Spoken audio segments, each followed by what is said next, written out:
जिले के बसई के समीप हंसपुरा ग्राम पुरालाल निवासी सरवानिया तहसील मल्हारगढ़ की बेटी रचनाबाई का विवाह हुआ था। उनकी बेटी रचना मां नहीं बन पा रही थी, जिसको लेकर उनके ससुराल वाले आए दिन प्रताड़ित करते थे। कई बार ससुराल वालों ने उसके साथ मारपीट की। मारपीट करने में रचनाबाई का देवर, जेठ की पत्नी, रचनाबाई का पति और सास ससुर शामिल थे। वे आए दिन झगड़ा करते थे। झगड़े से त्रस्त होकर रचना 3 बार अपने मायके भी आ गई थी और घर पर सारी बात बताई कि ससुराल में उसके साथ ऐसी घटना होती है। 3-4 दिन पहले जब रचना अपने मायके में थी, तब उसका पति आया और साथ ले जाने का बोला। उसने कहा कि करवा चौथ आ रहा है, यह व्रत रखेगी, यह बोलकर लेके गया। उसके बाद रचना के परिजनों को फोन आता है कि रचना का देहांत हो चुका है। फिर रचना के माता पिता व अन्य रिश्तेदार मंदसौर अस्पताल में पहुंचे और जानकारी लेते हैं।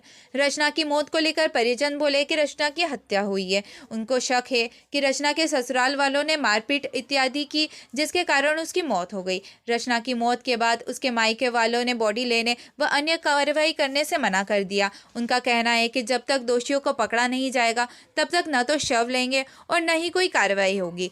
कुल मिलाकर कहें तो पूरा मामला महिला के मां नहीं बनने के कारण हुआ था और ससुराल वाले आए दिन पीड़ित करते थे, जिससे महिला की मृत्यु हो गई। बड़ा दुखद घटनाक्रम है कि उसकी डेथ हो गई।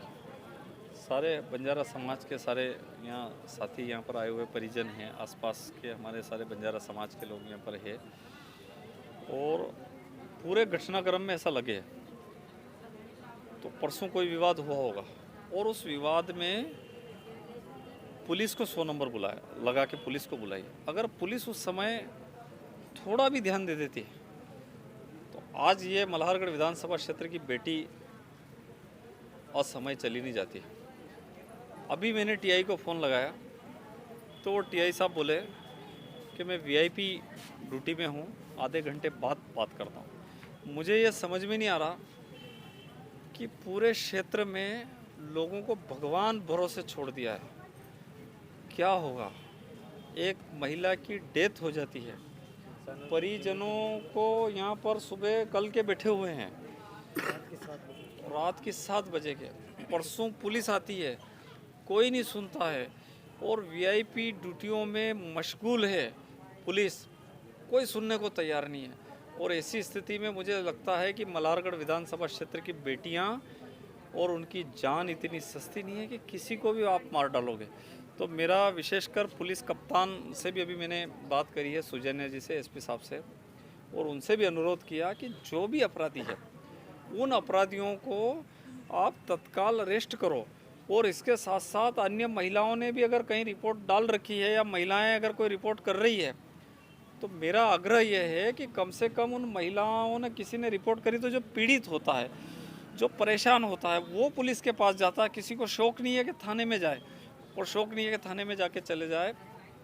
मेरा यहाँ की पुलिस से अनुरोध है कि कम से कम वो जाकर के लोगों की सुने और उन जो पीड़ित लोग हैं उनकी सुने। कल परसों ही एक घटना हो गई, वो गोली कांड हो गया। इससे पहले घटना हो गई, इससे पहले महिलाओं की मौत हो गई, इससे पहले कई हत्याएं हो गई। आप नाहरगढ़ थाने में चले जाओ, पिपलिया मंडी थाने में चले जाओ, सुहासरा थाने में चले जाओ, आसपास के थाने में आप देखो, हत्या जैसे गंभीर मामले में पुलिस जांच ही नहीं करती है। पुलिस खाली जांच इसमें लगी रहती है, डोडा चोरा और अफीम का पड़ाओ, इससे ज़्यादा उनका ध्यान नहीं। नाम है हमारा। क्या मामला था, बताइए पूरा। कुछ नहीं, उसकी पीड़िता हमारी लड़की है, उसकी कुछ लड़ाई वड़ाई हुई घर पे, उन्होंने मारपीट की, कुछ दवाई ववाई पिलाई उसको। उसकी 10 बजे की बात है ये, सुबह की। तो घटना उसकी 10 बजे को उसके अस्पताल में लेके आ गए तो उसकी डेट हो गई 6:30 बजे समथिंग, 6 बजे समथिंग। तो उन्होंने अभी तक कॉल भी नहीं किया और जो हमारे जवाई था वो भी फरार है अभी तक, और हमारे साथ कुछ कार्रवाई नहीं हुई अभी तक। कृष्णा भाई नाम था उसका। क्या चाहते हैं आप? न्याय चाहते हैं हम तो, कुछ क्या चाहते हैं, उनको गिरफ्तार किया जाए, न्याय मिले हमको। हमारी लड़की को पाइजन पिला के मारा उन्होंने, रात को भी मारा उसको। क्या पुलिस में भी शिकायत की थी आप? पुलिस में शिकायत की थी, पुलिस आई, हमने नहीं की, उनके घर वालों ने की शिकायत। रात को पुलिस भी आई थी उनके घर पे, कुछ समझाया बुझाया कुछ नहीं, चली गई। सुबह फिर लड़ाई हुई, उसको पाइजन पिलाया उसको और मार डाली उसको। मतलब पुलिस की लापरवाही है? पुलिस की फुल लापरवाही है ना सर। क्या नाम आपका? राहुल नाम है हमारा। आप भी आए थे यहाँ पे, किस क्षेत्र का मामला क्या? ये मल्हारगढ़ का क्षेत्र का मामला है और इसका ससुराल यहाँ, ससुराल है इसका सुहासरा क्षेत्र का है। तो इसके पति ने ये बता रहे हैं कि मारपीट करी थी, इस वजह से ये घटना हुई है। तो अपन ये तो अब क्या है कि डॉक्टर जो बताएगा, पीएम होगा, उसी के आधार पे अपन चलेंगे। अभी आपने सामलाल जी को भी समझाया, परिजन को भी इन समझाया। परिजनों को भी समझा, सभी को समझा दिया। इनका ये कहना है कि जब तक मुलजिम गिरफ्तार नहीं हो जाता है, हम पीएम नहीं करेंगे, ना डेड बॉडी ले जाएंगे। आपका सुनाओ। मेरा दयाराम खाड़ी।